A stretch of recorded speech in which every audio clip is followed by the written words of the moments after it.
Hi everybody, I hope you're having a great day. My name's Christian Thomas and today I'll be sharing with you my top 20 films. Films that I would watch over and over and have. So let's get it started. So kicking things off, we've got Black Rain, starring Michael Douglas and Andy Garcia, directed by Ridley Scott. It's a cracker of a film. Really good story, really good characters, good character development, which we don't have these days. And it follows Michael Douglas going to Japan.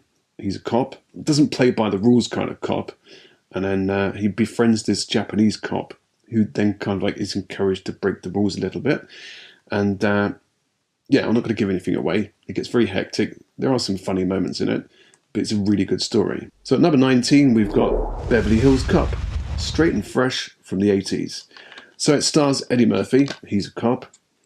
Everybody's a cop, and his friend gets killed. I'm not giving anything away. It's the beginning of the film, and then he tries to track down the killer, and he's met with some corruption. He finds ingenious ways of trying to find out information from different people. Good film if you haven't seen it, and the music really makes that film. At number 18, we've got Cellular, starring Chris Evans, Kim Basinger, and a very young Jason Statham. Not a very complicated film, but it does leave you on the edge of your seat because Kim Basinger has been kidnapped, held for ransom in some way. Where she's being held, the phone is broken and she literally taps the wires together to try and make a connection with somebody. You could do that in the old days by tapping the receiver on the phone.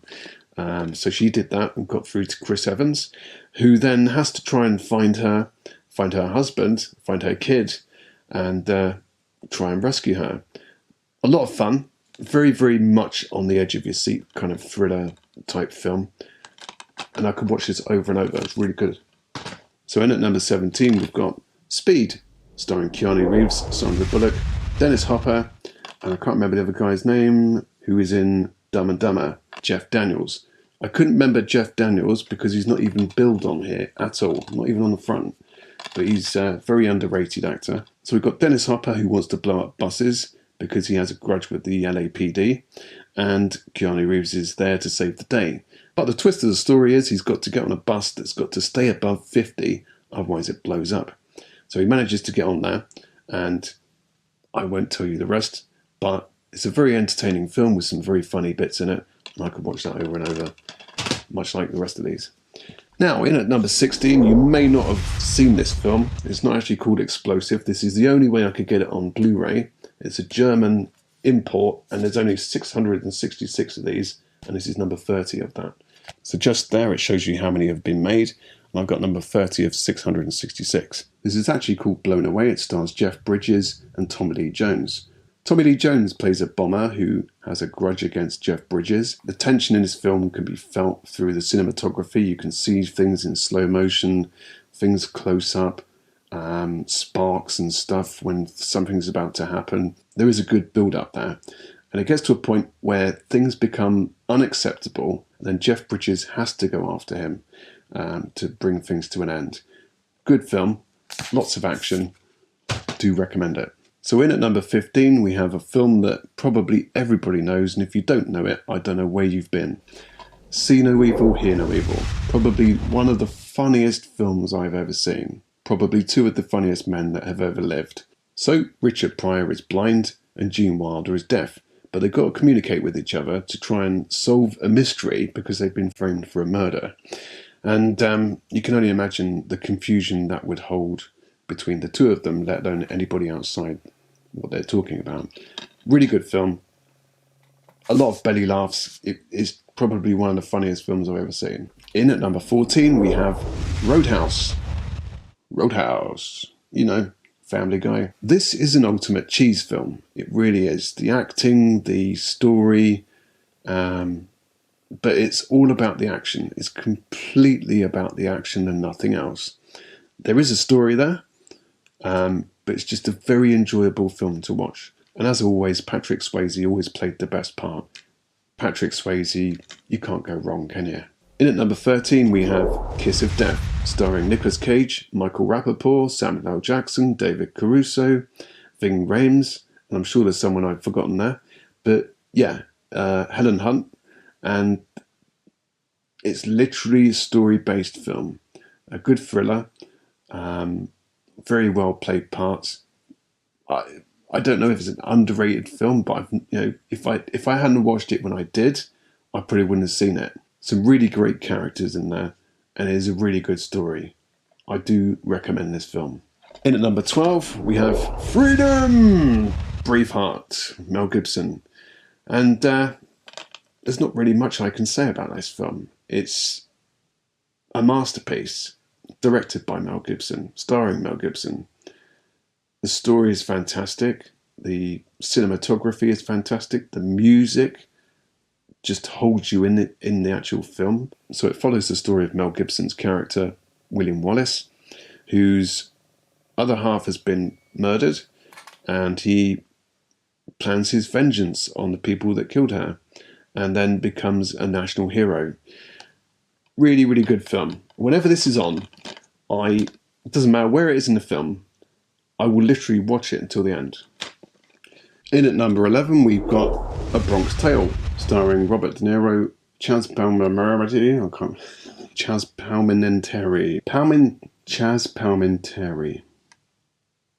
In at number 11, we've got A Bronx Tale, starring Robert De Niro and Chaz Palminteri. So it follows the story of a kid called C growing up in the Bronx, who is, I've just got that. Chaz is C. Okay, that makes sense now. But Robert De Niro is his father. He doesn't want Chaz, or C, to have anything to do with this gangster, but the kid doesn't listen and does his own thing. And he learns a few lessons along the way. Brilliant acting, brilliant characters. I can't fault this film at all. It's just fantastic. So in at number 10, we've got a film which is just the funniest film I've ever seen. I'd probably say it's funnier, I'm going to get some controversy here, than See No Evil, Hear No Evil. It's my favourite comedy ever, starring John Candy and Steve Martin. And John Candy is kind of like tagging along on Steve Martin's trip across the country to get home for Christmas. But he doesn't have any money, and then they both end up with no money. You've got to see it because there's so many funny scenes in this film. And they're not just kind of like, oh, that was funny. I'm in tears. I really am when I watch this film. But I've got to say, though, the ending is pretty heartbreaking. It doesn't matter who you are, you're going to cry. Going back to the gangster genre, in at number 9, Goodfellas. Probably the best gangster film ever made. It literally is a stereotype of itself and its own thing. We've got Ray Liotta, we've got Robert De Niro, we've got Joe Pesci, and a whole host of different characters that really make the film an iconic piece of cinematography. It really is, from start to finish, especially at the end, because it gets a bit hectic. It's kind of similar to A Bronx Tale, where Ray Liotta grows up with gangsters and then gets involved with crime and certain things that go on. And then things start to turn around at the end, where everybody starts to rat out on everybody and things start to go wrong. If you want to see one gangster film, it's got to be this.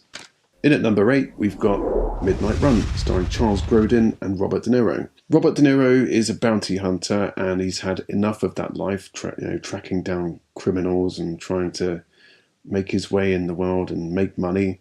And now he just wants to retire. But there's one big job that pays a lot of money. He's got to pick up Charles Grodin. So he's got to get Charles Grodin back to a certain place at a certain time, by that time. Otherwise, he doesn't get a penny. It's a very funny film. There's a lot of action in it. And it's one I keep watching over and over. I'm just going to pause for a second because I've got halfway through this, or just past now, I'm getting to number 7 now.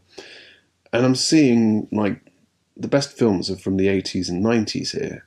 So what's gone wrong recently? Why are films not memorable anymore? And there's hardly any new films in here that could be my favourite, that could be a classic. I've got a lot of new films behind me, which I've seen, but they're not memorable anymore. Why? I think it's a case of character development that's lacking from films. I think that there's no theme music that's memorable anymore, except the Avengers maybe. And it's all about the action. It's about this, that and the other.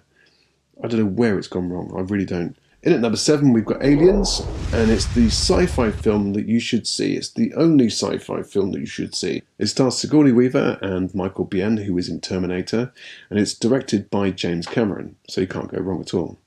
So basically the story is Ripley, Sigourney Weaver's character, is harassed into going on another mission. So when they get down to the planet, aliens start killing people, and it's a quest to survive. Definitely worth a watch. In at number 6, we've got The Fugitive, starring Tommy Lee Jones and Harrison Ford. Harrison Ford gets framed for the murder of his own wife. There's some very spot-on investigative work from him. It's quite a clever film, some good characters, and again it has a slight twist to it. This is one I watch over and over. It's just a good film. In at number 5, it's Your Move Creep, RoboCop, directed by Paul Verhoeven and starring Peter Weller as RoboCop, or Murphy. One day on patrol, he's following some criminals, probably the worst in the world, and they end up trying to kill him, but they don't kill him because he then becomes RoboCop. Very ahead for its time, and some very out there kind of like comedy moments. You kind of feel for Murphy because he can still remember things even though he's RoboCop. Good film. Again, watch it over and over. In at number 4 is A Long Kiss Goodnight, starring Samuel L. Jackson and Geena Davis. This is a very unique film. It's a very action-based film. It's got a lot of comedy in it as well. Geena Davis's character loses her memory. She used to be an assassin but can't remember. And then bit by bit as the film unfolds, she starts to remember things. Geena Davis's character hires Samuel L. Jackson, who is a private investigator, to try and track down her past. As I said, it's a very unique film. I've never seen anything like this before. And apparently it's Samuel L. Jackson's favourite performance. There should be a sequel. In at number 3 is Rocky. The reason I like this film is for 2 reasons. One being real, one not being real. So Stallone wrote the film and then tried to sell it to studios. They wanted it. They wanted it badly. But Sylvester Stallone wanted to actually be in the film. And they said no. But he didn't give up. And in the end, he won. And the rest is history. So you meet Rocky, who is a debt collector at the beginning of the film. He's not happy with the way that things are. He's in a very small flat, an apartment, and he's being told by other people that he can do better with his own life. He knows it, but he knows it's going to be hard work. So then Mickey starts to train him, who runs the local gym, and tells him he can do better in his own life. He pushes him as hard as he can, and eventually Rocky starts boxing in professional fights. Basically, it's an underdog story, telling you that you can do better in your own life, even when things get hard. In at number 2, I don't have it on the single disc, it's part of a collection, First Blood. Now, I saw this when I was probably 11 or 10, I can't remember, but it was in the video player, and I put it on, and I was captivated by it, and still am. It's one of those films I keep going back to. Again, it's like Rocky, it's an underdog story. It's a misunderstood story, the character's misunderstood. And it's about a war veteran called Rambo, John Rambo. He comes back from serving his country, and then he's kind of like dismissed by the local cops. And he gets arrested, and then because they've got it in for him, and because of the way he looks, cause trouble for him. Then it's a battle for survival, because one is highly trained in what they do, and the local cops really don't have a clue what they're doing. At the time this was released, it was received very well because it portrayed PTSD, mental health issues, from veterans that had served in wars. Now, obviously, if you watch the film, you can see those aspects play out because you have flashbacks, the attitude that's played out too, not giving up on anything, and it is really well played by Stallone. I think it's a drama more than it is an action film. There is action in there. But yeah, you're captivated by what goes on. So I keep going back to that film. It is number 2. Coming in at number 1, I've got to say Die Hard. The best action film ever made, starring Bruce Willis and Alan Rickman. So in the film, it's Christmas Eve, and Bruce Willis's character John McClane meets up with his estranged wife. His wife and the people that work with her are having a works do in the middle of the building, and then terrorists take over and take them hostage. Bruce Willis is then shoved into action in trying to save her and the other people. And probably the best villain ever made, Hans Gruber, played by Alan Rickman. We see Bruce's character jumping off a building, holding onto a hose pipe, and then shooting his way through some glass to get in. The fight with one of the terrorists at the end is fantastic. The sarcasm in this film is brilliant, and every character is played really, really well. And that is why it's my #1 top film. So, what do you think to my top 20? Have I got it round the right order? If these films were your favourites, which order would you put them in? And what are your favourite films? Let me know in the comments, and thanks for watching.